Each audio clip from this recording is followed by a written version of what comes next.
Welcome to the Black Guy Who Tells podcast. I'm your host, Rod, joined as always by my co-host, Karen. And we're live on a Wednesday, ready to do some podcasting. Find us everywhere you find your podcast. Search the Black Guy Who Tips, and we'll come up. We will. The official weapon of the show rhymes with holding hair. Folding chair. And the unofficial sport, bullet ball. And bullet ball, extreme. Just up front, just to start off the show off the bat, we got like, I don't want to say it's major news. It's like good news. It's good news. So y'all know how we've been working with the Inflection Network, Michael Smith's imprint at iHeartRadio. We've been working with them for a while. And, it's been very fruitful. All the stuff y'all see on social media, the clips from the show that y'all share, that y'all comment on, we appreciate that. I see y'all put them in your stories, all that stuff. All of that stuff, we wouldn't be able to do that without them. They, they got the people and the time and the resources. Our YouTube shorts, like our numbers are going up. And people are adding our social media channel all the time now, which is really dope. And we appreciate that. We do. So the other thing is, behind the scenes, we do meetings and all this other stuff. And so we've been trying to find ways to grow our show. It's been, we've been doing this over 10 years, right? And the show is good, but sometimes you reach a limit of who you can reach and stagnate, and maybe you got to reintroduce the brand to people. Right. So allow us to reintroduce ourselves, because we're getting a brand makeover. We are. We're getting we got new graphics and new designs for our logo. We're gonna because things we were learning in meetings with brand marketing people is apparently it's not good to have 37 logos like we do.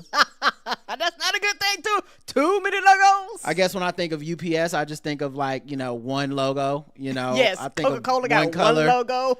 And so they fashioned them in our Charlotte Hornets style, the colors. Don't sue us, Charlotte. Y'all don't own purple and teal, nigga. Anyway. But yeah, so they styled that. We have some more fun things that we're gonna do. We're gonna obviously have merch for people to get the clothes and put them on, to support us that way. And also something that a lot of people have been looking forward to, that have been saying y'all should do this for years, but we just really didn't have the resources to do it ourselves. Right, or the time. But Karen, you want to tell them what else we're doing? Yes, we're actually getting ready to have dedicated social media to Guess the Race. Yes. So this should be really, really fun, because I know Guess the Race is a lot of people's favorite part of the show. Yeah. And so we getting ready to have dedicated social media accounts just for that. Yeah, you can go on YouTube, TikTok. It's Guess the Race on YouTube and TikTok. Follow it. We haven't even posted the videos there yet. So if you're listening to the sound of our voice and you go and find our channels and follow it, you'll be among the first. And then on Instagram, it's Guess the Race Game, because someone took Guess the Race but don't use it. They've been on this. They've been on it since 2013. They just sitting on that. What could they possibly want with it? Right. But yeah, so go to Guess the Race on YouTube and TikTok, and Guess the Race Game on Instagram. Follow us there. Give us a follow. I'll put it in the show notes as well. And be ready for some guessing. This is a part of the show y'all can send to your friends, put in your stories, tag people, play along with us. It's gonna be a real fun time. We haven't posted anything yet, so if you need to wait for us to put the links in the show notes, it'll be there, trust. But make sure you guys do that, because we want y'all to be in on the ground floor. So let's get real guessy and real racy. And we'll be explaining more and rolling out more throughout the week through social media, but make sure you follow us on all those platforms. All right, that was nice. That was fun. Having meetings about the show with people that can do stuff is nice. Yeah, we've been meeting for a while, y'all. It's nice to be oh, you can do that? Yeah. I don't think sometimes people don't understand, because we don't really talk about this type of stuff, but we've been meeting for almost 2 months preparing for this, weekly too. Yeah. Honestly, it's been a fun, rewarding experience. It has. I've learned a lot. Yeah, but it's very different. Like we've never had talked to people about our brand before, about like, what do you want from the show and how do we make this better? How do we do this, that, and the other? And so it's been cool to do that. I can show y'all some of the designs here in the chat. Like this is the new logo for Guess the Race. That's the black and white one. That's our new Blackout Tips logo with that real cool funky font. This is obviously when you put TBGWT, you know, the abbreviated version, got several colors of that. So like, yeah, we, you know, we looking forward to rolling this stuff out. It's gonna be on all of our, like, you know, videos and some of our posts and all that stuff. That's produced by the Blackout Tips. Why we didn't already have that, I don't know. I don't know, Nick. You know, me and Roger do shit, but and they were like, produce. I was like, bitch, I am a producer. I know that might sound wild, but we just do stuff. And honestly, like, they should. There's some people that had babies because they met through us, and they should give the babies T-shirts that say this. Yes, produced by Blackout. So yeah, that was just some of the new like stuff that the new rollout stuff, and you know, I can't wait to like see people rocking it. I can't wait to rock it myself, and I can't wait to put it on our social medias, and mostly importantly, I can't wait to see what happens with this Guess the Race thing, because you know, I'm hoping that it blows up. I'm hoping people enjoy sharing those stories and enjoy our jokes and all that stuff the way that people have enjoyed for years. Right. The way that it's been often imitated, never duplicated. Shout out to SNL. Shout out to the Breakfast Club. You know, that, so hopefully, you know, when people see the real thing, they'll be like, oh, this is what I want poured into my veins. But okay, enough of that. Let's get into the show. Karen, did you have any banter today? I do. All right. Do you have any banter? Talk to me. Do you have any banter? Talk to me. Do you have any banter? Do you have any banter? I do. Talk to me.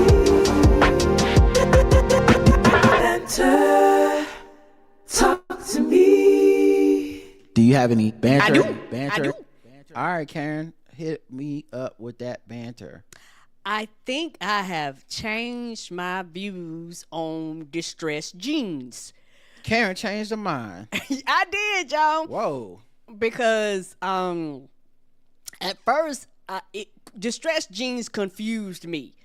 At first, I was like, the fuck you tearing up I'm old, y'all. I was like, the fuck you tearing up your jeans for? Like, perfectly good jeans? And like, a lot of that had to be because the how I was raised and shit. You know, so I was like, you slicing your jeans up? I don't get it. I don't understand. Old lady yelling at the clouds. But then we went to the Tyler the Creator show, and I actually was like, you know what? I want new outfits. So I went and got me some distressed jeans, some pre-cut up distressed jeans. And them was the most comfortable. It was so comfortable. I was like, oh, I get why they shred their jeans up. This shit is comfortable. What's more comfortable about them? Just the way that they're cut, like particularly like in the knees and stuff. It's kind of like more open, you know, for your knees and things like that. Some people cut them up. Mine wouldn't like cut up. Yeah. But you know, mine was cut up for me.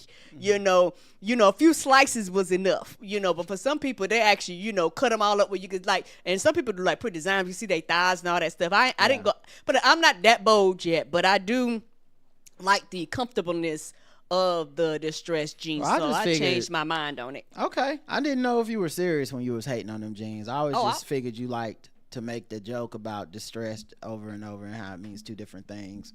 Like a dad joke, but from a woman. Man, men are washed. We're down bad. It's not looking good. I was watching TV. My loser shows, as I'm apparently want to do, because, you know, the commercials always loser commercials. Even though I don't feel like I'm a loser, but maybe I got loser hours. I don't know. I work for myself, and I'll be watching TV in the middle of the day. Maybe they just like call a spade, play the odds. More than likely, think you're down on your luck. Anyway, I was watching TV One and one of my murder shows, and there's a commercial for fatherhood.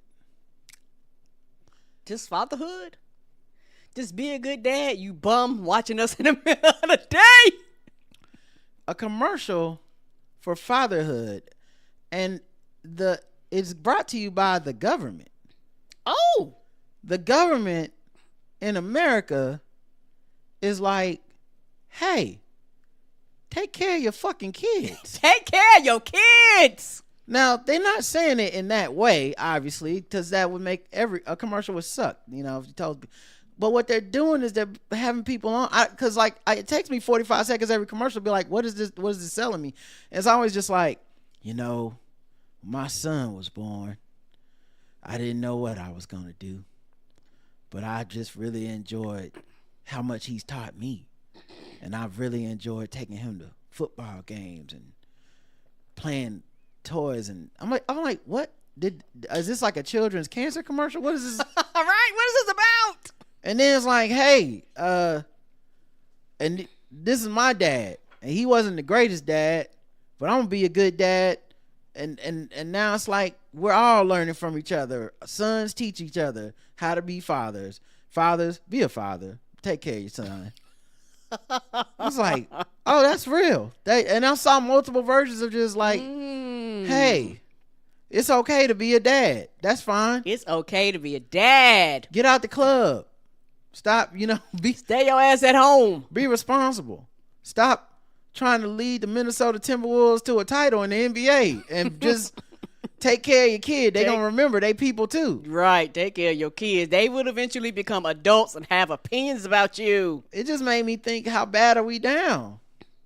It's bad when the government has to come in and be like, hey, come on, guys. What are we doing here? Right, and like, they're bad moms, but odds are the moms are going to be the one taking care of them. I've never seen a commercial for motherhood, and you never will. Not that kind of commercial. Not that kind. Like, if you see a commercial for motherhood, it's more like a, hey, get your mama something for Mother's Day. What's wrong with you? Hey, don't you love your mama? Right, yeah, You ain't shit child. You ain't shit child and you don't buy your mama nothing for Mother's Day. Yeah, commercial for motherhood just gonna end with like, moms, ain't they the best? Thank you. Of course. Yeah. Or is don't you want a baby? Like one of them two is about motherhood. Well, I've never seen a commercial for don't you want a baby. I've never seen a commercial like, women, you're not having enough kids. Come on, chop. You know what? Those are coming soon too. Then cause they might be coming. I don't know. The numbers are low.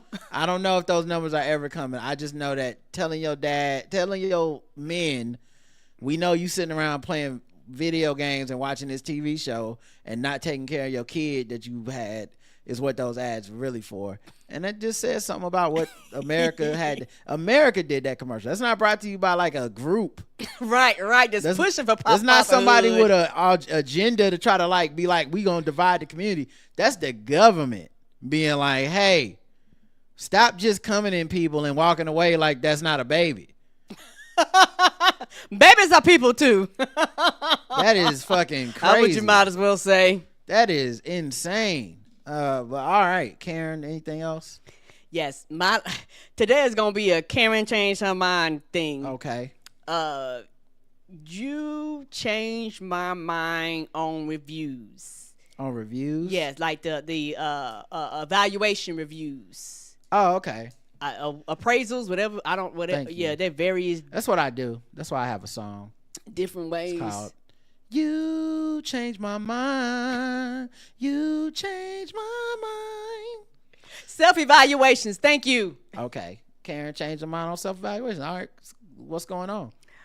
Because, like, you fill out the paperwork, you submit it, and, they have to kind of look over your paperwork, review your paperwork, and then, they kind of schedule a separate meeting to actually talk to you about the information that you submitted. Right.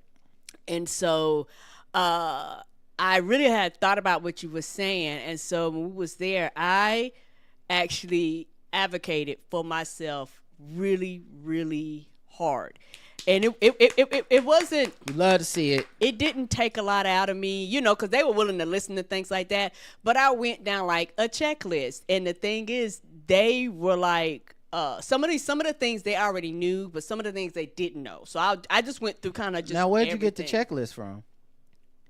Didn't you suggest that? Somebody suggested that. No, I mean, did you? So you came up with checklists on your own, or was Yes. it from the evaluation? No. I came up with the checklist like on my own. I really thought about, hey, Karen, and like you say, this is one of the few times you're gonna have a non-confrontational interaction with your boss, and you're able to actually speak freely because they actually, this is one time they actually want you to speak and advocate for yourself. And I know that's very hard for me to do.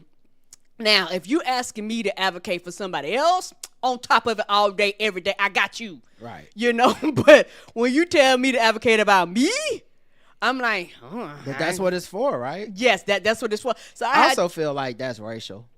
In addition to in addition to gender, I think also that feels racial. Like black people, we not supposed to brag on our shit. But go ahead. I'm sorry. Yeah, not supposed to be too proud and all that type of stuff. Well, you don't want to be too exceptional.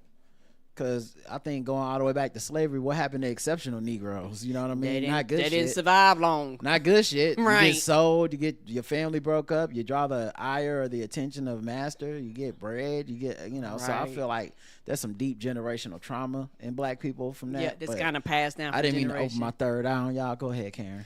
Yeah, and so for me, I really did like a mental checklist, and I was talking. Like, I can talk, but I really was actually like, I do this, I do this, I do this. I learned how to do this. I learned this. I am the backup to this. I'm the backup to the backup. I can actually also know how to do this. I know how to do that. I can do this. I can do that. Like, I really actually sat down and actually went like through like the list and actually was like, hey, here are the things that I could do. And also, in addition to that, it was like some things I did for the group to make it easier for everybody. I was like, hey, we do this thing, and I made a running list so that everybody has the same contacts, because it's ridiculous. Everybody got 45 different contacts. No, let's put them all here, keep them in one spot. Everybody got access to it. And there's some other stuff I did where I was like, hey, I get tired of people asking for pictures for stuff, and I was like, hey, let's just put the pictures all in one spot. So when somebody say they don't know what something is, you could just be like, look, this is where it should be. And I was telling them, I realized like when I started implementing those things and when I started doing those things, I got better email responses. Things got done quicker and faster and things like that.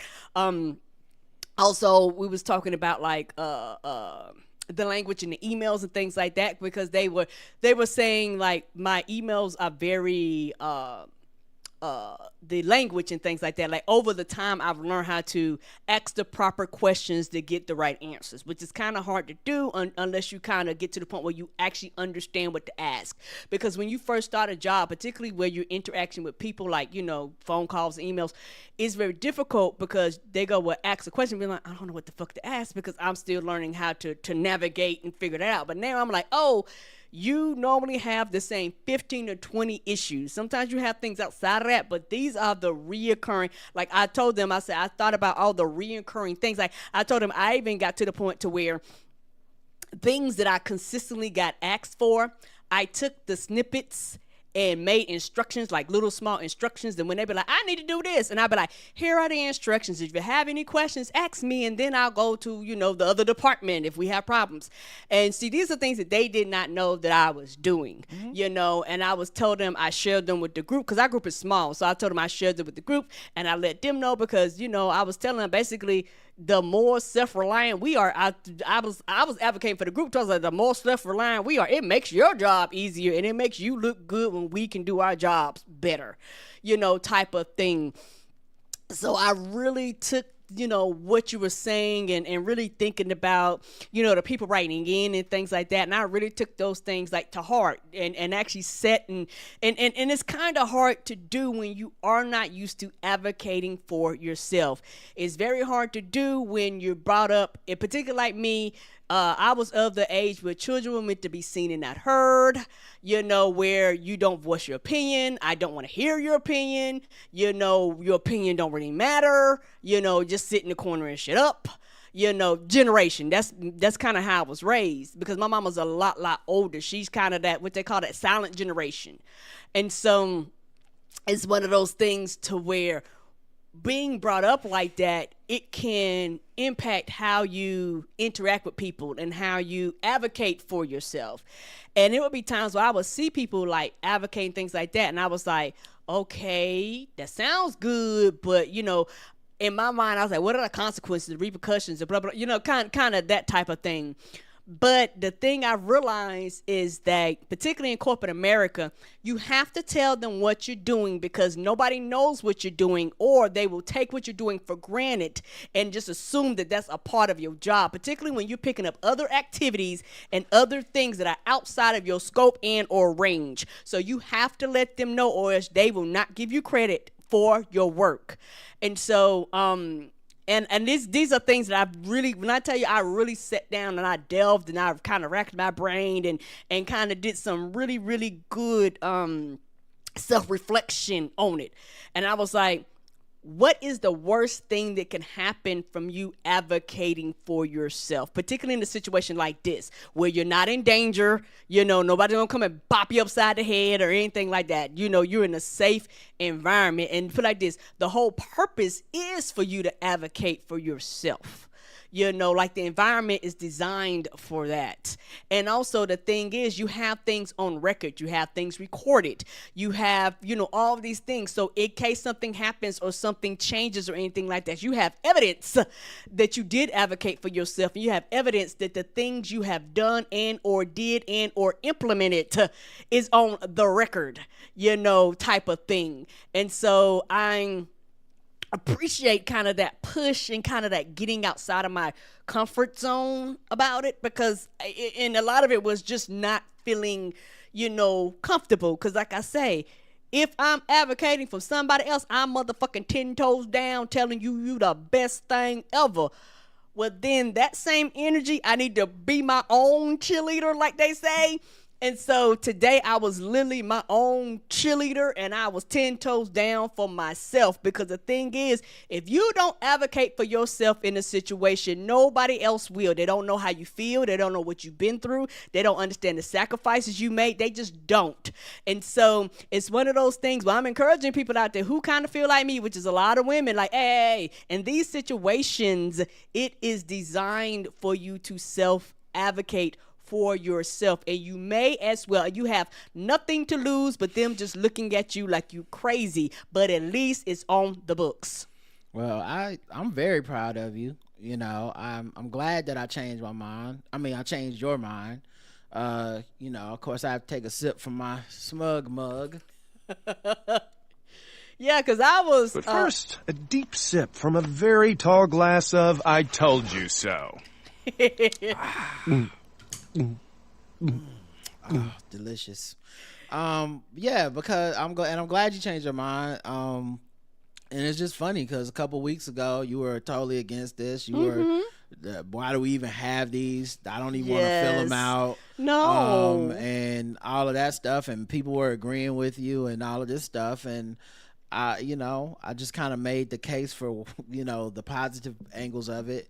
And I'm glad that it swayed you and that it kept you motivated enough that when it was time for the evaluation, you stuck to your guns. And we'll see if it might still be the same 3% raise. Who cares? At this point, you've shown your value. You've advocated for your value. All that stuff goes on your resume. So I'm just very proud of you, and I think that I'm glad you came around. Yeah, and it's one of these things, like I said, I'm very proud of me, because this is one of the first times that I viewed it like this, because most of the time I go through the process and I'm like, okay. You know what I mean? Kind of, I don't want to say quiet, but more not as vocal as I was this time. Like I made sure to put in the effort of when it was time for me to talk. And I understand for some people that could be very intimidating. Well, it's so weird because you talk all the time, any other time, to strangers, to people that, like, to homeless people that are swinging on the streets as we walk by. Everybody. But somehow, here's the one place where they're like, please talk. And it's like, no. So I'm just glad you came around. That's a big deal. And Yeah. I'm happy for it. Yeah, because I'm trying to, Chaz, self cheerleading like that, and I know I'm not the only one. It's very, very difficult. It could be intimidating. It could be scary. You know, particularly if this is not something that you're used to, or you have, like, some people have a more of a timid personality, and so for them it's like they don't really know how to do it. If nothing else, just put down a list. Just go 1 through 10 or 1 through 20. Just write yourself a list if you know you get scared or nervous, or you don't really have like the right words or anything like that, because that way it'll keep your mind paced. Well, it's just funny. You went from completely being against this to now you're the one giving advice to everybody. Like, this is what y'all need to do. Chad. Go in there, you talk to them like this. It's like, you a week ago you're like, well, who cares? Eeyore. No, it's like, I'm just gonna die at work anyway. No one gives a fuck. Now it's like, what you need to stop now. You got to sit down, have a 10-point plan, come in there with some diagnosis. Like, that's wild. Yep. And the thing is, I know I'm new on the team. I don't care. I am new on the team, and everybody gonna know that I'm here. And it's one of them things where now, once I realized that I didn't die, nothing happened to me, I didn't get shot. You know, like once you realize, oh, okay, it ain't as bad as I thought it was going to be. You know, nobody yelled at me, nobody reprimanded me, like type of thing, because those are kind of the fears going in. Yeah. You know, once you realize, hey, this is not as bad, you go, oh, okay, it's not as bad as I thought. Okay, and it gives you like a battery in your back. It's like, oh, I can do this. Okay. All right. Well, congratulations, and I hope it works out. I hope they come back with a big old fat raise or a change in your job description or something. All right. I'll save mine for another day, and let's get into some other stories about some other things. I guess we'll talk about the election until we get mad, politics till we get mad. I didn't know she was black until a number of years ago when she happened to turn black, and now she wants to be known as black. People have got to know whether or not their president's a crook. Well, I'm not a crook. I've earned everything I've got. There's an old saying in Tennessee, I know it's in Texas, probably in Tennessee, that says, fool me once, shame on you, fool me, we can't get fooled again. I tell you what, I don't know about you, but I'm going to go to bed. All right. The U.S. has hit China with 245% tariff as trade tensions escalate. This feels like when you're getting in trouble with your parents and they just keep getting mad because you're not capitulating to what you're not listening to them. Mm-hmm. And the punishments start getting ridiculous to a point where both of you know they can't keep that up. So it's keep like that same energy, right? It's like, you keep doing that, boy, I'm gonna take that video game. It's like, well, take it then. They take the video game. Then it's like, and you can't go out. You're grounded for a week. And it's like, I don't care. I don't want to go outside. Oh, well, it's a month. Oh, well, so keep talking. It's gonna be 2 months. 2 months then. 17 years, nigga. 17 years. You are not going outside till you are 97. It's like, yeah, you can't keep that energy. This is what 245 might as well be infinity. Ain't that the truth? Like, what is Trump trying? And it's just crazy that his people are like gonna try to spin this into some type of genius. Like, oh, you don't understand. He playing 3D part chess. Of the plan. You playing 5-dimensional chess with China. Y'all don't even understand. China does not care. You gotta watch the movie Interstellar to understand what he doing. Gravity is the fourth dimension. China out here making reels and TikToks about all the places. Be like, hey, y'all buy this expensive shit? Come directly to us. It's cheaper. No, that's not what they're doing. Oh. They're making videos and they're saying all that stuff that you think is high fashion, we are the ones who really make it. And it's Chinese. It's just cheap Chinese shit with huge markups. And they're putting TikTok videos out with it. They're also putting out video. They also put out AI video of fat Americans working on phones. I seen those. Yeah. Let me tell you something now, because it's gonna be quiet out here on these streets right now. But you know me, I don't never let an opportunity to point out how I was right go by, no matter how inopportune it may seem to others. But I told y'all that motherfucking TikTok was a beast. I told y'all that TikTok was a beast because I have seen people share those videos like they're not Chinese propaganda in a trade war against the United States. Yes, they just share them like, look what China just happened to start showing us today. Wow, they really showing these high fashion brands in America. And I'm like, motherfucker, so you believe them? That the high fashion stuff is made in China? I'm not saying you should or shouldn't. Right. It's just very weird that all they had to do, because you so used to your news coming from TikTok, not being very questioning or cynical of it, they've already wormed themselves into our brains. If we're on there, we're on there. I agree. What they show us is what we believe. What we see is what the truth for us. Our reality is what we make it. And the algorithm is constantly making shit.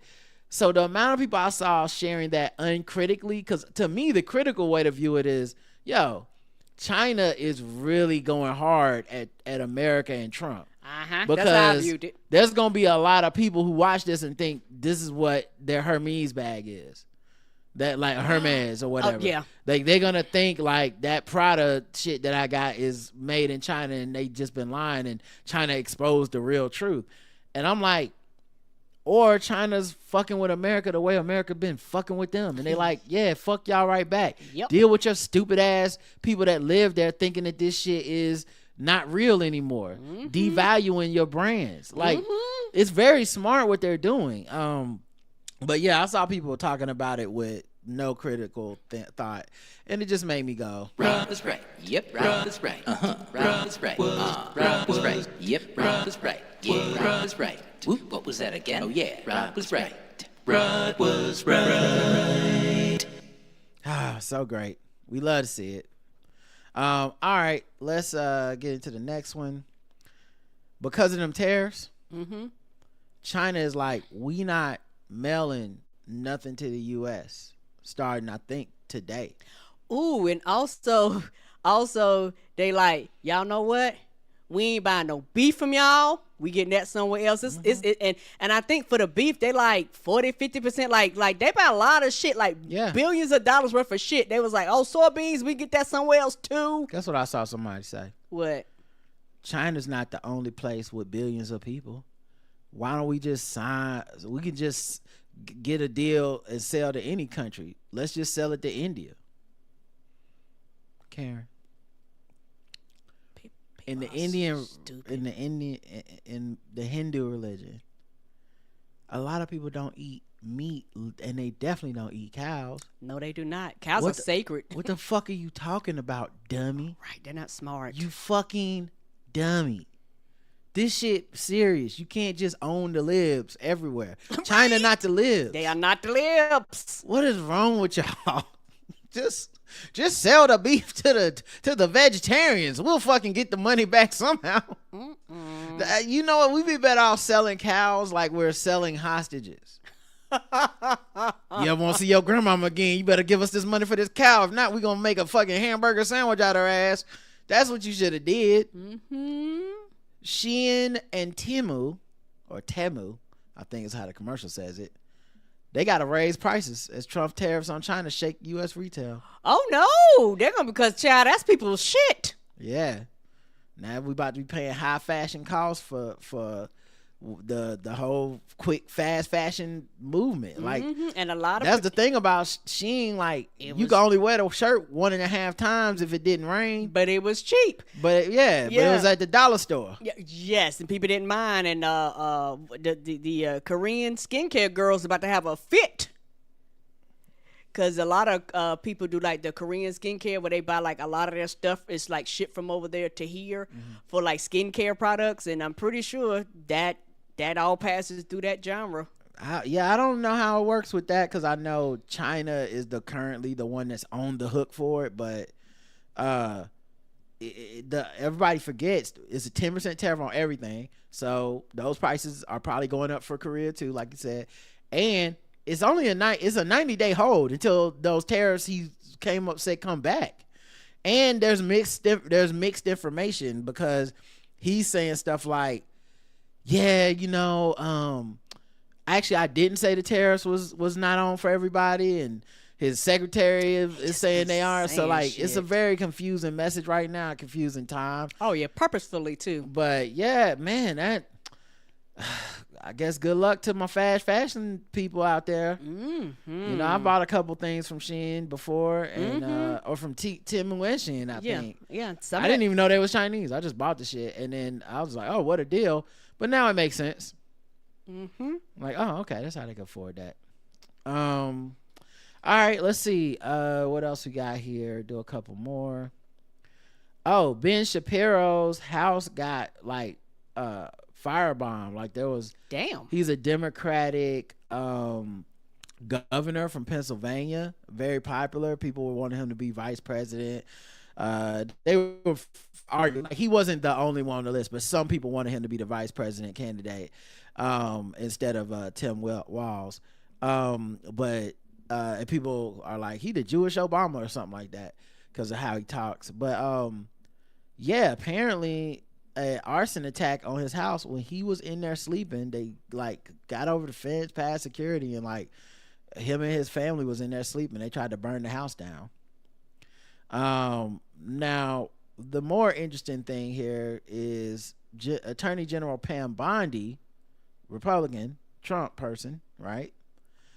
This isn't Merrick Garland, you know. This isn't Eric Holder.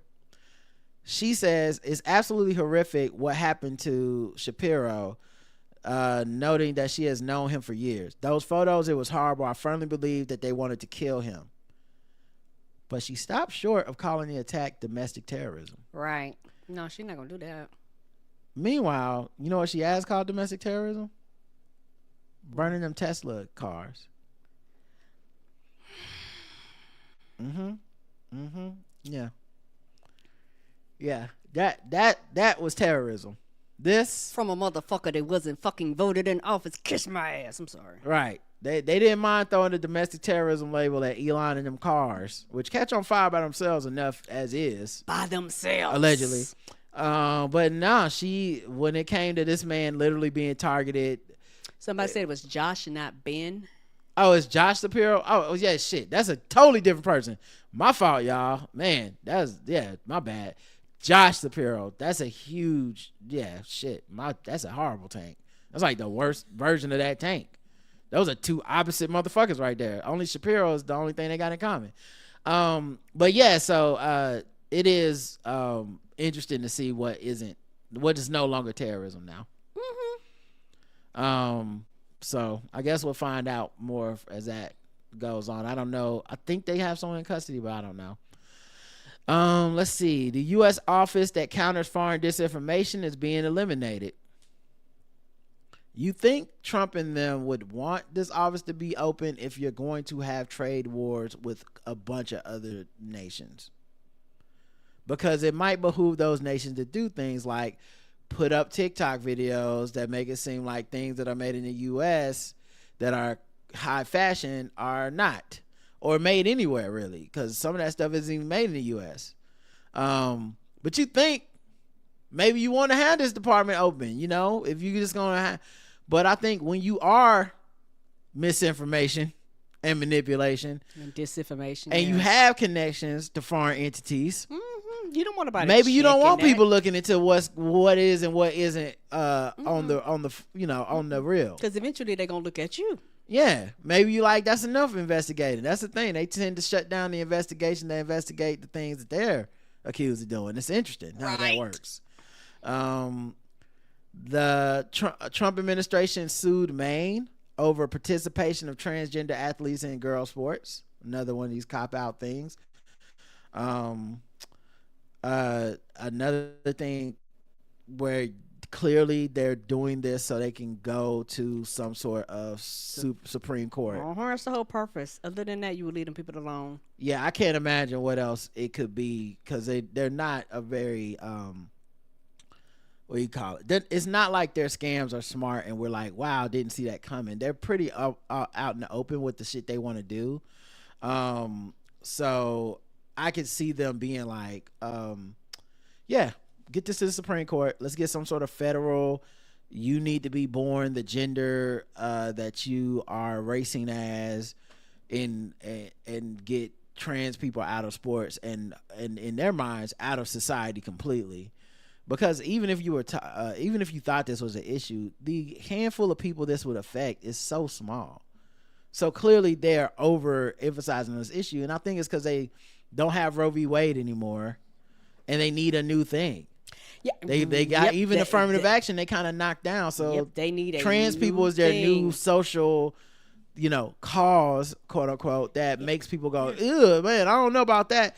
Meanwhile, you're not actually affected by this. Right, and like you said, it's one of those things where the dog caught the car, and it's like, well, shit, what do I do now? Yeah, and I think this is it. Attacking trans people, because it's just something people do get charged up about, and it's something that you see people act like this is, we just need to vote about this, or I understand why people vote this way, or like it gives them plausible deniability, and I mean I think this, people are being used, and it works because this is a big distraction from a bunch of other shit that is affecting your life. Right. The CDC being taken over is actually going to affect your life, but if you're too busy worried about, getting trans girls out of girls' track in some state you've never been to, then I'm sure you're not paying attention to the fact that Social Security is kicking people off the rolls. Right. Let's see. Democratic lawmakers say they'll travel to El Salvador to push for Kilmar Abrego Garcia's release, and I think they have been doing that, or they did do that. They said it yesterday, because as we said earlier, the Trump administration was ordered to get them back. They said no, and then the judge said, "The fuck you mean no? You need to do this." And they said, "Well, the president of that nation that we pay to keep these people, he just told us he won't give them back, and what our hands are tied. What can we do?" It's so weird that it happens to coincide with exactly what we wanted to do in the first place, right? And that we're giving money to him. But yeah, we can't get this guy back, so oh well. And I believe the judge is now doing a 2-week investigation on this stuff. I'm talking about holding him in contempt and all this stuff, but I just don't know. I need to see what the mechanisms are supposed to be. Yep. To hold them accountable. At the end of the day, because most everything Trump does, he is not held accountable all the way to the White House. He don't pay bills, not held accountable. You just stiff people on their money, not held accountable. And tanked all these companies, not held accountable. And the thing is, even when he's quote unquote held accountable for things, it's one of those things where it's almost like a slap on the wrist accountability. It's like, okay, you did a bad thing, pop, pop, pop, don't do it no more. But I mean real accountability, because a lot of the shit he did, anybody else would be in jail, literally in jail. You could not and should not be able to run for president even before the first time from all the shit that he did. Yeah. And even the second time you go, why is he disqualified? And it's not, not holding accountable, The thing also for me is are people still mocking the Democrats for this too? Is there no bottom where we would be like, what these Democrats are doing is actually pretty brave and exactly what we would like them to do, even though we as a country did not give them the power to actually be able to do things and enforce things. We're just gonna yell at them like they have this power, but they're not using it. I think this man could very well be putting his life on the line. I'm not joking. I'm not over exaggerating in my opinion. I feel like this feels almost like when that one senator, or maybe I think it was a senator, back in the day went down to Guyana to check on Jim Jones Colt and got killed on the plane. And I'm not saying that will come to pass, but I'm like, I don't know what the fuck will happen down there. Right, they may come back, they may not come back. And this is the exact type of government in America that would not look into it. And that would be like, that tell the rest of y'all don't take y'all ass down there, is what they would think. Yep. I don't put it past him, and so I do think he's putting his own well-being on the line, Senator Chris Van Hollen, to travel to El Salvador to push for a release of a man. And I don't want to see jokes and shit when he comes back, if he comes back and the guy's not released. Right. I don't want to hear people be like, the fucking weak Democrats. Well, he's not Conan. He's not Commando. Oh, he's not Terminator. Those are Arnold Schwarzenegger characters, but he's not the guy who fought Predator. He's not John Predator. Okay, right? He can't like bomb the jail and go get the guy out himself. Agreed. So like people will talk shit, but so many of them are much less brave than this man. And this is exactly what representation is. It's what's supposed to matter. Yes, it's symbolic, but it's a symbol that matters. Yeah, and it's also one of those things where I hate to be like this. What are you doing other than complaining online? Like literally, this is one of them times where I know people say, but I'm really like the people that's going to criticize that man. What are you willing to risk your life? No, well then shut the fuck up. Right, you have nothing helpful to add, and you're just shitting on everybody. And Buddy is trying to do something. And like I said, maybe people will be inspired and we won't see a lot of that. But I just know everything else they've ever tried to do, we end up with this reaction that's like, ho hum, whatever, who gives a fuck? Which bothers the shit out of me. It does. Let's see what else we got here. Despite a court order, the White House bars AP from Oval Office event. Yeah, I think they're also trying to take them off of the wire, the AP wire thing. Like, they're not cooperating with these judgments. And this is what happens when you give them this majority in every house and the Supreme Court. Yeah, basically all three branches of the government. Yeah. They're actually supposed to check and balance each other. Right. And like, they don't... A perfect encapsulation of our country is that people that claim to be on the side of good are more offended that someone like Hillary Clinton or Kamala Harris would say, this is what I told y'all. That these are the kind of people y'all are putting in charge if you don't pick me. They'll be more offended by that.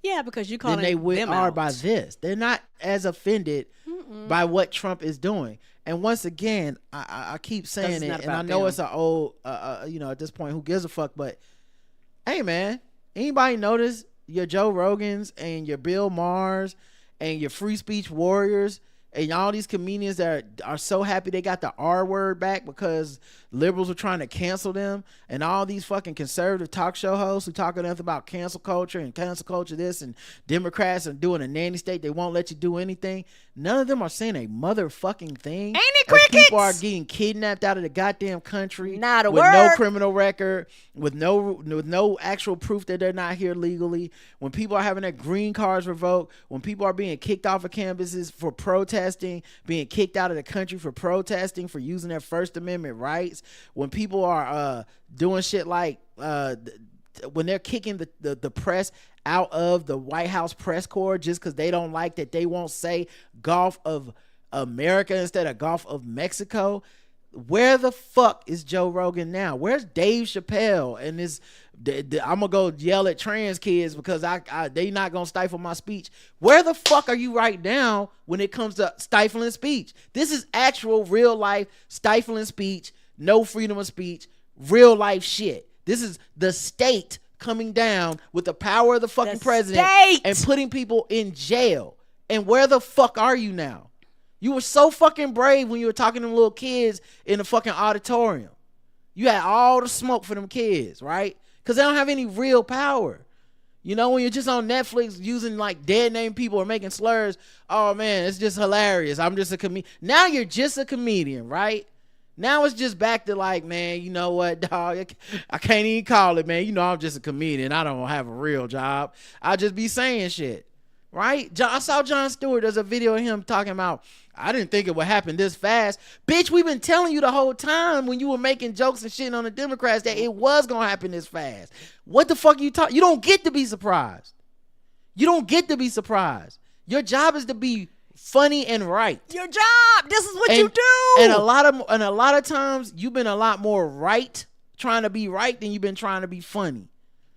So if that's your new calling, you don't get to back out of that responsibility when you fuck up. If any of these politicians fuck up, you can't wait to go on. They could cough and you're on the show shitting on them. Shitting on them in all seriousness. Like, it might be funny, but you trying to be funny and make a message. What's the message now? I goofed? Fuck out of here, man. Like, it's just... Well, I guess that's the segment. You know what? I think you a tad, just a little bit, just a tad bit upset. That is the segment. Let's just move on to some other shit. I don't know what else to talk about. I don't know. Maybe we do some white people news. I can't remember. You know what? Let's do some black capitalism. It's been a while Okay. since we did black capitalism. There we go. Shout out to Will Smith. I hear y'all talking, but the only thing I'm listening to is that paper. Every day we get into that paper. Woo! I hear the money talk, I see you later. Every day we get into that paper. Woo! I hear the money talk, I see you later. Don't think I forgot Harry Tubman's supposed to be on the $20 bill. All right, it looks like my internet on my side is acting up for a sec for some reason, guys. Let me pop you in there. Mm-hmm. All right, cool. I see you. All right, start recording again.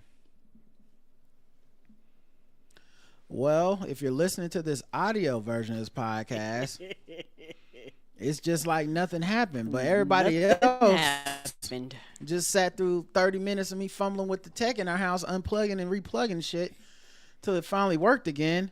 So I guess black capitalism, is that where we're at, everybody? I don't know. I feel like I had played that song and then it was just like, man, fuck you. All right, well, let's go through it.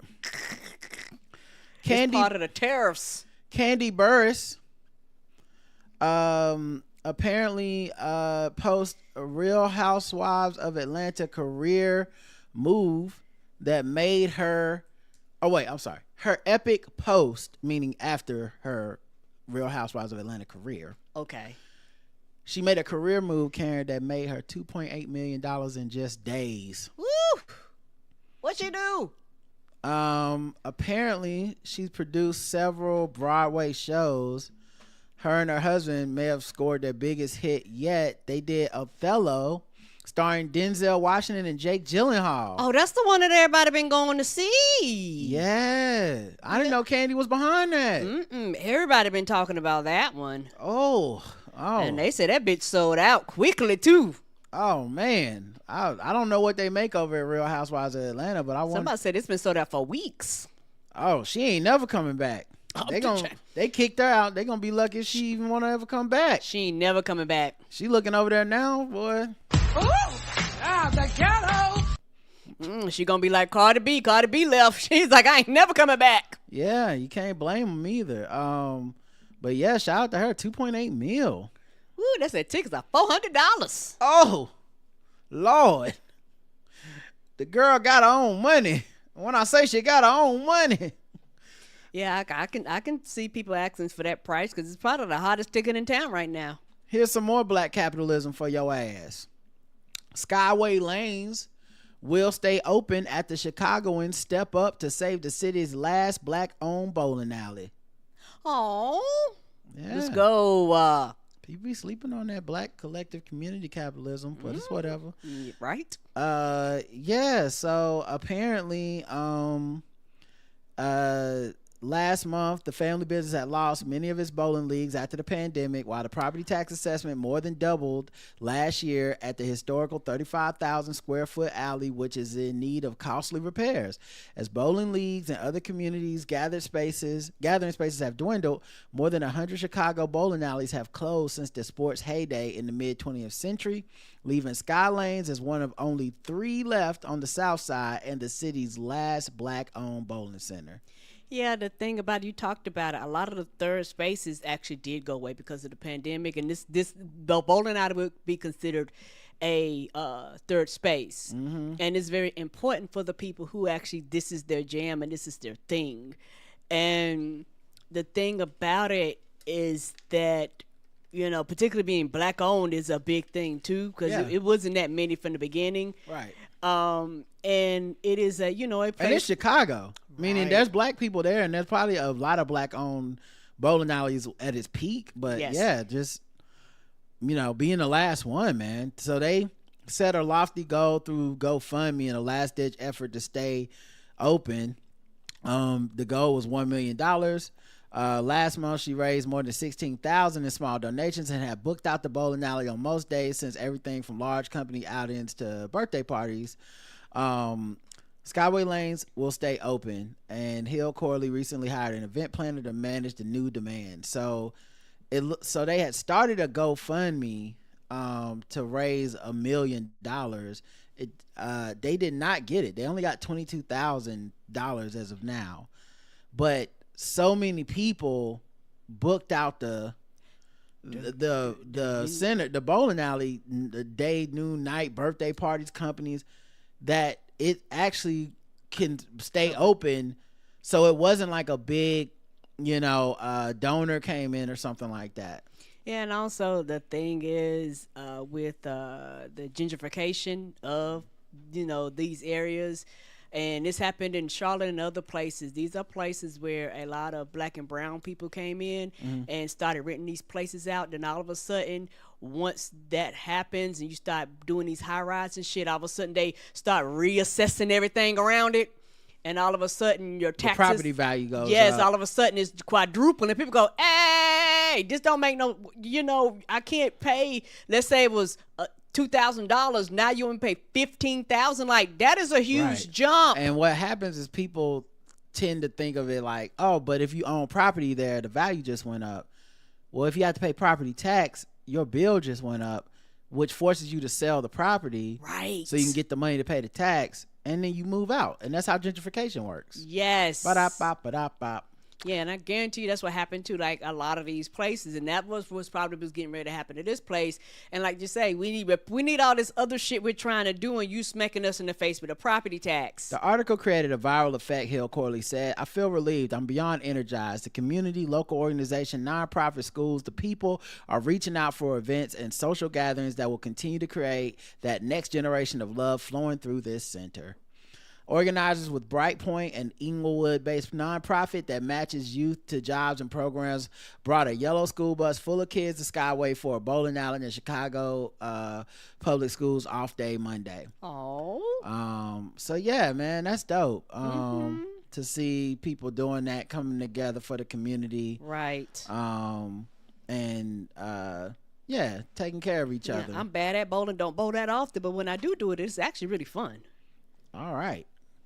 And there's that as well. Another black capitalism news.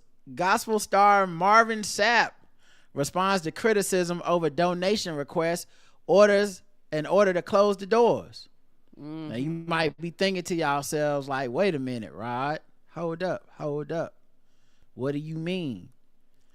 And Marvin Sapp is capitalism. Is a church that's a church preacher. Why is he in the black capitalism section? That's my question.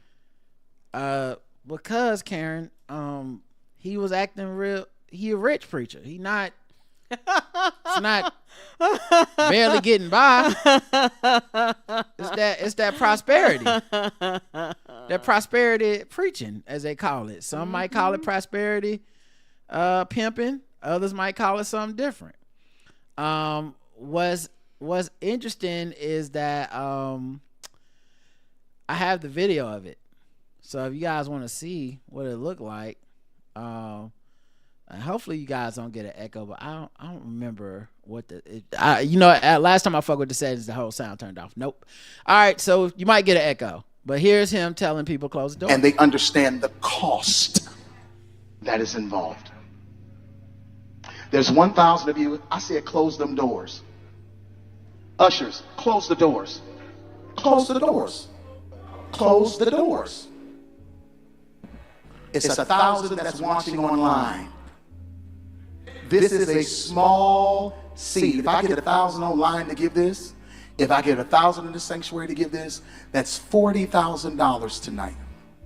Now, everyone up here, we've all sold and seeded, but I need everyone standing up here with us, with me, to plant a seed of $100. He's talking to the people on the stage, the pastors and the choirs and preachers and stuff. I know people was like, they got it, but I'm like, do the choir got it? And it don't. Maybe some of them other preachers might got it, but do the choir got it if they up there? Because I feel like choir is not a paid type of gig for a lot of people. And just because you up there don't mean you got it. Because again, it costs to sit up here. And this is what I need you to do. If you're giving electronically or even if you're giving tangibly, I'm going to have y'all come to the altar and get it because I need to see 1,000 people moving. He want to check everybody's phone to be like, you Venmo'd the Lord $30. I said 40. I'm going to need you to finish the Venmo TEMU. Put the note for Jesus. Yes. Hashtag $ Marvin Sapp. Yes. Bring them baskets. I want the baskets up here. I want to see the folk. Y'all start moving. Y'all can bring it right now. Come. Only thing missing is nigga. I feel like low key he should be like close them doors, nigga. No, nigga, I said close the doors. Yes, nigga. Yes. Close the doors. Thank you. All right. Now I want to see phone. I want to see 1,000 niggas moving towards me with the money. Move same time, real slow. You hand me the money, I hand you the blessings. Come on. 1,000 people need to give $20. 1,000 people need to give $20. 1,000 people online need to give $20. This is easy, saints. All right, so that's and people, well, let me ask you, Karen, how do you feel about that? Okay, let me just start with that first. How you feel about it? I do not like it. Okay, Karen doesn't like it. All right, I'm not gonna lie, Karen. I'm not really a fan either. Not gonna lie. Now I don't go to church. I heard and saw people defending this online as very normal. A lot of people were saying, well, they do got it. This is what people do at these type of conventions. They're used to being asked this. And I would add a couple things, which is one, if they're used to being asked this, why the fuck did this go viral? This happens all the time and nobody... This the first time like I've been to church many a time. Mm-hmm. I've never been locked in. All that stuff. I've been to a church lock-in. I've been to a Yes, church lock-in. Me too. But I ain't never been locked in a church. No, Hallelujah. No, okay? I have not. I've never been locked into church.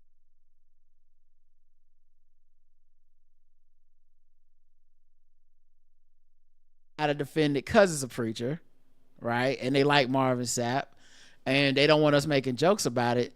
Well, what if I told you he made a song called Close the Door? He teased a new song called Close the Door. This Vibe magazine on Twitter is covering it. This is 6 hours ago. So I feel like if he making jokes to the record, it's only 12 seconds, this clip. Close the doors. Close the doors. Close the doors. I said close them doors. So maybe it's a Suede the Remix God. I don't know. Suede the Remix God. Somebody gonna get a hold of that. Beans, greens, close the doors. I don't know what is happening. Right? I do not approve. I'm assuming he got the 40,000. Okay, and so this is my third thing. For everyone said, well, they do this all the time, and he was gonna get it anyway.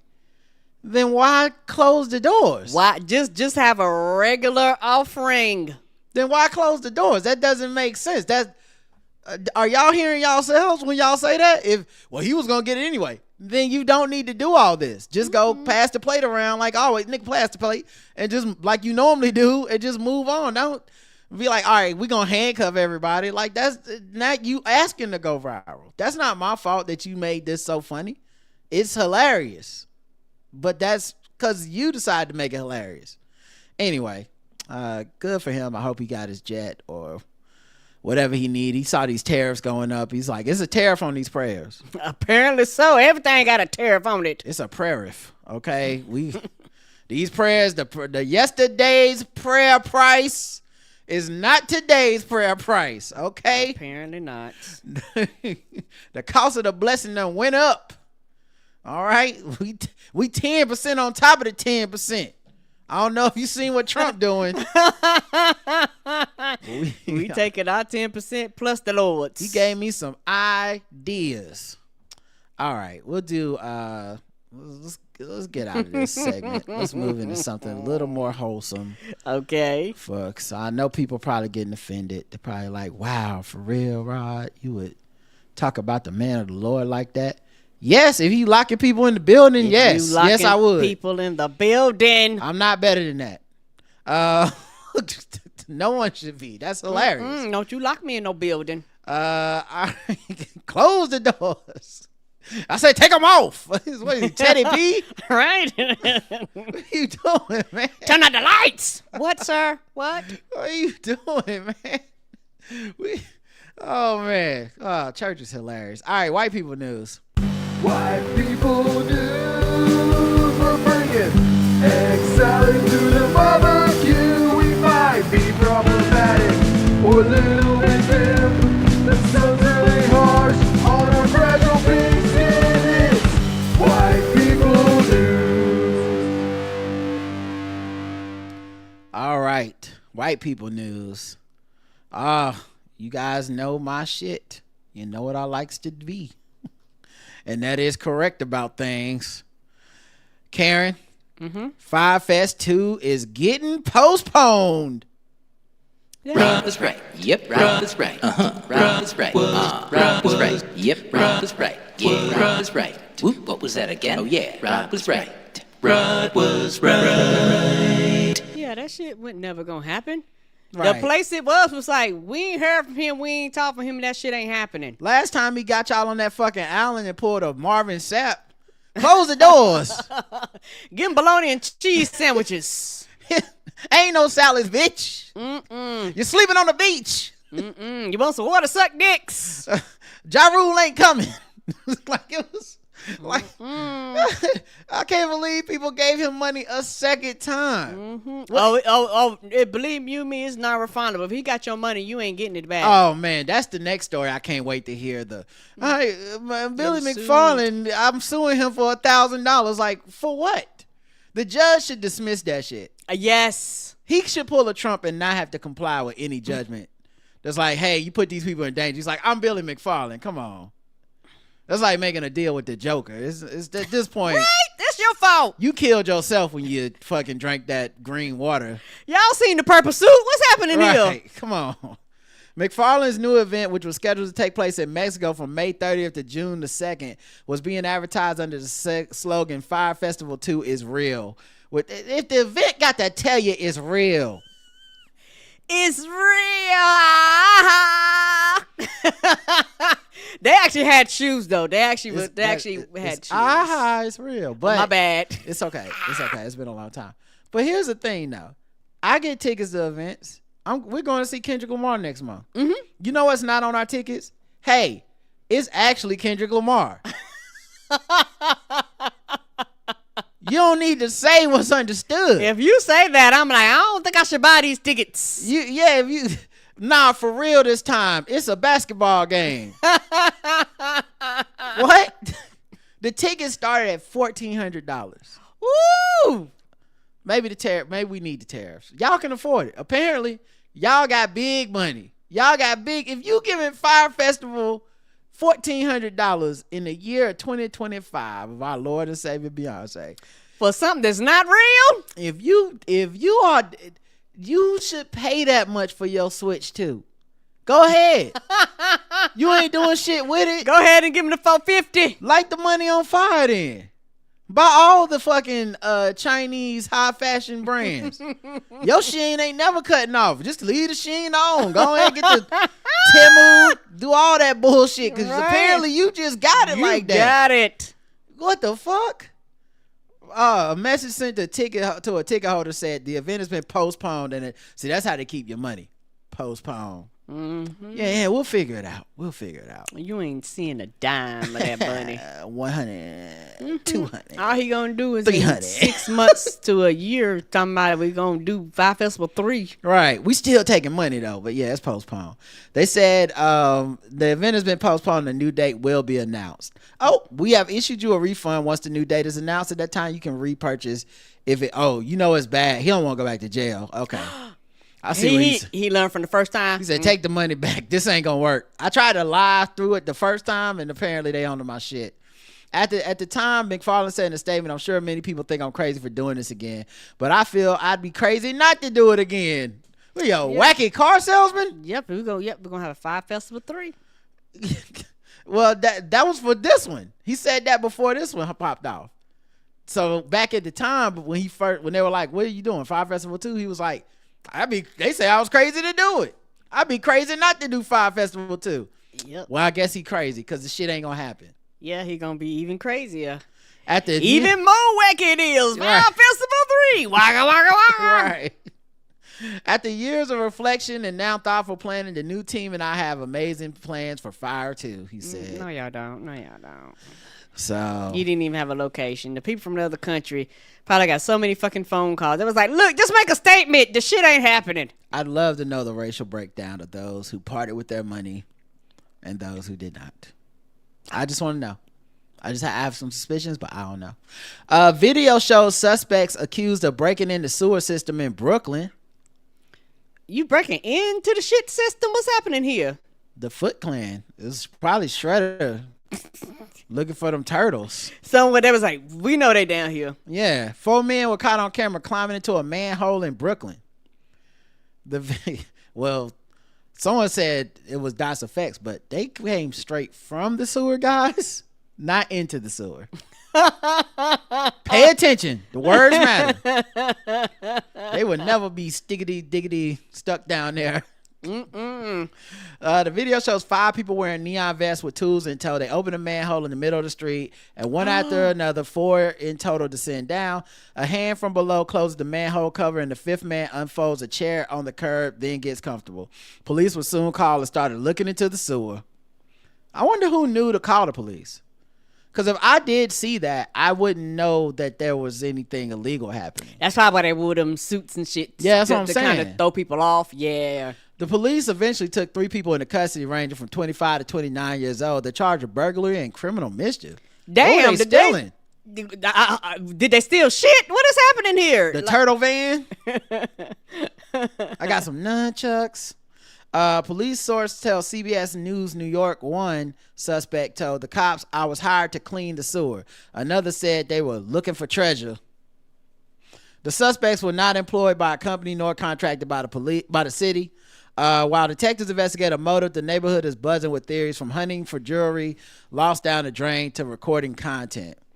The police were at this manhole, and then they came over to the manhole over here. I'm guessing they were thinking they might have crawled through. Bensonhurst resident Janine Vitiello said, "I don't know what's in there. Maybe gold or something." Last time I heard about this was Ninja Turtles. Bensonhurst resident Luvit. Hey, shout out to him. We got similar jokes. We can hang out, buddy. I know, they're the pizza delivery man. Right. He thought it was the Goonies. It's our time down here. This neighborhood is always looking out for each other. So when you see something like that, 4 people jumping in the sewer and then maybe one closing, it doesn't look right, and there's no guardrails to protect them. Exactly. The whole neighborhood was waiting on them to come out the sewer. Go ninja, go ninja, go. Go ninja, go ninja, go. Turtle power. Videos can go viral on social media for what's called urban exploring. Oh, I see those on Facebook. Where they just go to like dilapidated places and stuff you're not supposed to be at, and they record content in there. Oh, like they'll go find like a defunct mall and crawl all the way down into the basement of it. One time I seen people get lost in a sewer once because they just underground tunnels once that was under a mall. Oh, because they didn't know where the fuck they were going. It was so expansive. They just came out on a different part of the city, like from underneath a bridge. Damn. Yeah, it was crazy. I mean, I wouldn't have did it, but I'm watching them do it. It's not my life. Right. You never know. You can think it's something simple as burglary, but you never know what they're doing, Vitiello said. So, white people fucking around in the sewers. Ain't got no apex predators. Nope. Mr. Beast fans demand refunds after a horrible Las Vegas event. Oh shit, what happened? The YouTuber says his team is reaching out to attendees for a studio tour as a make good. Over the weekend, fans of the YouTuber and reality show host Jimmy Mr. Beast Donaldson gathered in Las Vegas for what was supposed to be an immersive and unforgettable experience as part of a partnership between the internet personality and the Resorts World Las Vegas Hotel. Some attendees spent over $1,000 on the trip, only to receive a paltry gift bag and a box of chocolates after sitting in the hotel for days. Now, disgruntled guests have taken their complaints to the hotel CEO, but have only received a meager $50 food and beverage credit for their trouble, which ain't shit in Vegas. Right. Vegas, I mean, you're the product. You're there to go gamble and get the money. So, yeah, they'll give you like all the shrimp you can eat. You dumb motherfucker. Go to the craps table. But hey, so he never showed up or performed the show then? I don't know. They said they spoke to attendees who described the whole experience as nothing short of horrible. Guests were told to stay in their hotel rooms and wait for a mystery arrival. Some waited more than a full day in their rooms, only for the surprise to be a box of chocolates. What? I mean, that is a mysterious arrival. Guests also received a mystery bag of seemingly random chosen Mr. Beast merchandise that you can find on the YouTuber store. Prior to arriving, guests said they were promised exclusive merchandise for the event. Some of the attendees have exchanged contact information and told the news they plan to file a lawsuit against the hotel. Resorts World Las Vegas originally had a dedicated page for the event on the website, but that's been removed. We're reached out to the hotel for comment. We'll update this story if we hear back. Damn. Mm-hmm. Yeah, you cheated them. Yeah. If anything, all jokes aside, for you telling people that for that time, he basically could have went room for room and just visited everybody. You know what I'm saying? To make it special, but you opted not to. Was he even there? Did he even know about this? How coordinated was it? Right.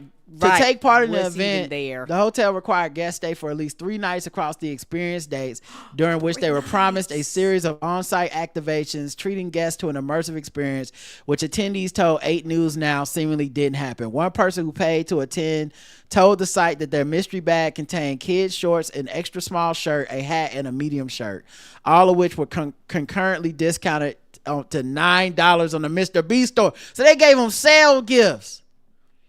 I wonder if he really had anything to do with this other than them putting his name on it. Because sometimes people be signing off on shit, be like, yeah, it feel like a scam, and didn't really realize it or something like that.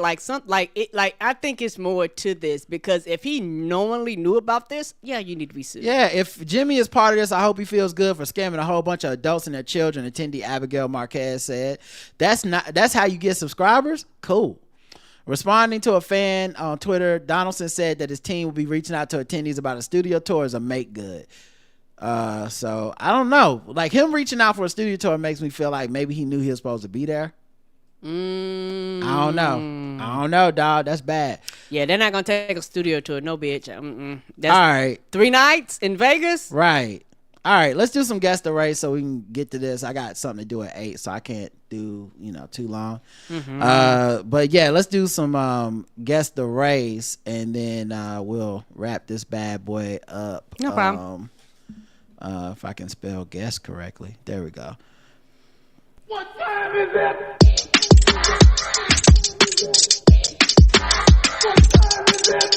It's time to guess the race. It's time to guess the race. It's time to guess the race. It's time to guess the race. All right, guess the race, where we go all around the globe, find different articles, guess the race of the people involved. The chat room plays along, Karen plays along, and they are trying to guess those races, and they're probably going to be racist. All right. New pee spree charges for OnlyFans model. The OnlyFans model, who was recently arrested for spraying her urine in more than $1,500 worth of merchandise at a New Hampshire grocery store, has been hit with 5 more criminal counts for an alleged pee spree at a hotel. In a series of criminal mischief complaints filed April 14th, Kelly Tedford, 24, has been accused of damaging an assortment of items at a Marriott in Keene in January. Investigators allege that Tedford, who used the handle Kinky Kelly on OnlyFans, urinated into a hotel room's air conditioning unit, relieved herself on a comforter blanket, curtains, and a Bible. What? I know. Close the doors. She is also charged with defecating on the floor and placing the waste into the toilet tank. Goddamn! A frat boy favorite known as the Upper Decker. Oh, that's what the move is called? Yeah, the white people have names for things. Okay. Like that in the frat boy. Their frat boys are different than ours. Yeah, it is. Our frat boy is more likely just like punch you in the chest, kill you during hazing. They want to shit in the tank and drink you to death. Don't do that. At the same time, the new misdemeanor counts were being filed. She was named in an indictment charging her with felony criminal mischief for allegedly contaminated items of the Monadnock Food Co-op in Keene. A food co-op, so not like a grocery store. Tedford's alleged targeting of the grocery store in February resulted in the business suffering a loss of $1,500 and destroyed merchandise and cleaning costs. Yeah, because now we got to throw everything away. We got to sanitize everything. Yeah. For no reason. Right. You know how you sound to me. How I sound? Pissed off.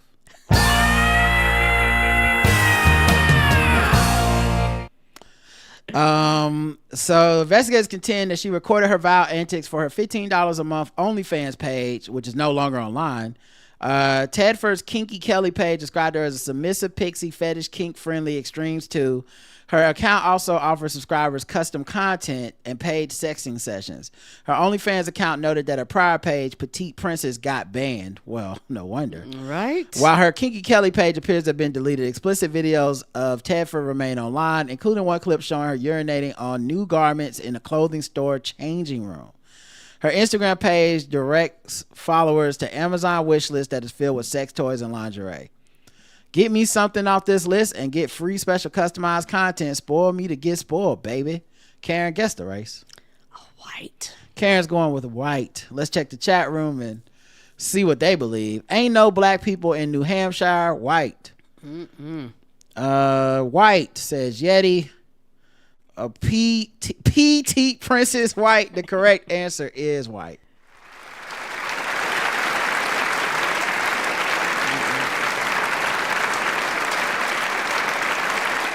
Yeah, it sounds like she just loved to keep herself in a pissy situation. That's not really a good pun, but sure. Thank you. I think when the police arrested her, they said, "You're in trouble." Right. That's a good one. We think when she came up with that bright idea, she said, "Urethra." That's a deep cut. It's okay. That's not to hilarious. All right, let's see. Cops bust drunk man wearing pink thong and fake breasts and pink wig. Oh. All right. Okay. A drunk man wearing a pink wig, fake breasts, and a pink thong was arrested Friday evening for causing disturbance outside the chain restaurant where concerned diners had their eating good in the neighborhood disrupted. Not the Applebee's. Yeah. More like Apple D's. Cops say Daniel Ciriello, 49, was so intoxicated he was unable to provide for his own safety and well-being as he was stumbling around in the Applebee's parking lot. The extremely disoriented Ciriello tried to enter a vehicle that did not belong to him. When questioned by deputies, he was unable to answer basic questions such as where he was, where he came from, and what state he was in. He's like, drunk, obviously.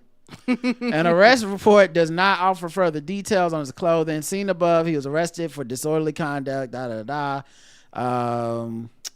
Following the night in jail, he was freed from custody Saturday after pleading to misdemeanor charges, ordered to pay $570 in fines. They say he previously resided in North Carolina, where his 22-year marriage ended in divorce in 2023. Hey, he stuck it out for a long time though. All right, Karen. Guess the race. Pretty in pink white. Pretty in pink white. All right, let's see. The pink print, literally. Let's see what the chat room says. He's a good kid, white. White. Everyone's going white on this one in the chat room, it seems. Pink like his skin, white. The correct answer is white. Oh. I meant white.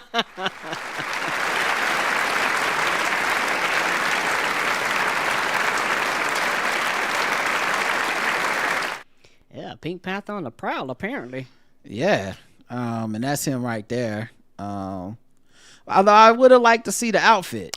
Right? I thought we were gonna see the outfit. And what I wonder what he was coming from, where he was going. Like what? That's a It's not an outfit you just throw on. He had plans that night. Yes, he did. Didn't make it there, but he had plans. All right, bonus round. That bitch was white! I ain't racist. How can I be racist about anybody or anything in my life? How can I? Call them niggers. Just call them niggers. It's time to guess Gold the race. teeth, gold chain wearing, fried chicken and biscuit eating, monkey ate baboon, big guy, fast running, high jumping, spear chucking, 360-degree basketball. All right, last one for guess the race. So far, Karen is 2 for 2, but can she go 3 for 3? I'ma try. Only one way to find out. I think I may be able to play this article if the ad keeps playing. Is it from Northwest Indiana? Okay. A man is accused of exposing himself inside of a McDonald's PlayPlace in Valpo. I am amazed how many PlayPlaces still exist at these McDonald's. And now, since kids don't go outside, the perverts think play is a different type of play. Whew, they think it's a fetish now. Yeah, they're pissing on clothes, all kinds of shit. It's like, oh, thought it was a piss play place. I don't know. I didn't know. All right, here we go. Also new at 4, Porter Township, Indiana man arrested, charged now with sexual misconduct in the presence of a minor and indecent Oh, exposure. kids was there. I was assuming no kids went to play places anymore. Me too. So he a real fan. And indecent exposure. Valparaiso police say 73-year-old Thomas Urson was taken 73? into custody shortly after he left the McDonald's. 73. Way too old for a Happy Meal. He wanted a happy ending. On Northland Drive. They say that he exposed himself to others within the play area of the restaurant. A police social worker is being offered to help anyone impacted by what happened. Okay. A social worker going to have to help you just being in McDonald's on the inside, sitting around, letting your kids play. Like decisions were made that went wrong. Yeah, they were. In 2025, if that's how, yeah. Anyway, Karen, guess the race. White. Karen's going white. All right. Let's check the chat room and see what they believe. Yeti says white. All right. You know what? We don't have time for more guesses. The correct answer is white.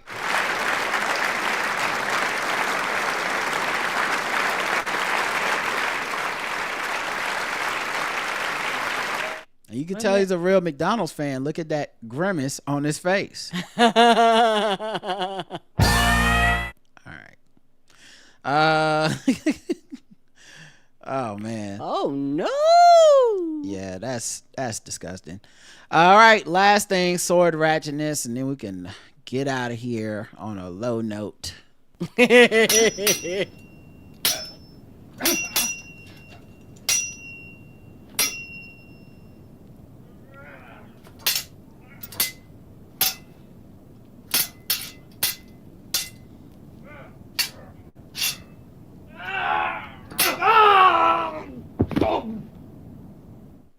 All right, let's see what we got here. Man arrested for wielding a sword in Belfast. 38-year-old man has been arrested for waving a sword around at members of the public in East Belfast. Yeah, he must have put it in the air because he just didn't care. Police were called to the scene just before 1800 BST, so 6 p.m. daytime, whatever. It was reported that there had been an altercation involving 4 men on Channing Street. Armed response officers attended, and the man was arrested on suspicion of possessing an article with a blade or a point in a public space. All right, well, all's well that ends well. I also appreciate how polite their law-breaking stuff sounds. Officers attended. That sounds like they got invited to a prom. Right? They attended. Yeah, officers attended, and the man was arrested on suspicion of possessing an article with a blade or a point. A blade or a point. Yeah, an article. Well, the pen is mightier than the sword, but it's not. I don't think that's what they meant. All right, y'all. That's it. Thanks for listening. Don't forget, check out the new stuff for Guess the Race on our social medias. It will be in the show notes. Follow those links. I'll probably leave them in there for at least a few more episodes. Subscribe. Content will be coming shortly. I believe that starts rolling out on Monday. And you know, all the other stuff, you know, we'll let you know when the merch is up. We'll let you'll see posts on social media, share stuff, tell people about it, leave comments. And thank you everybody who's been taking the time out to help blow up the show the last year or so through our social media as we try to make better, more fun content for everyone to share with all these other people that we like to be fans of the show. All right, y'all. Until next time, I love you. I love you too. Mwah.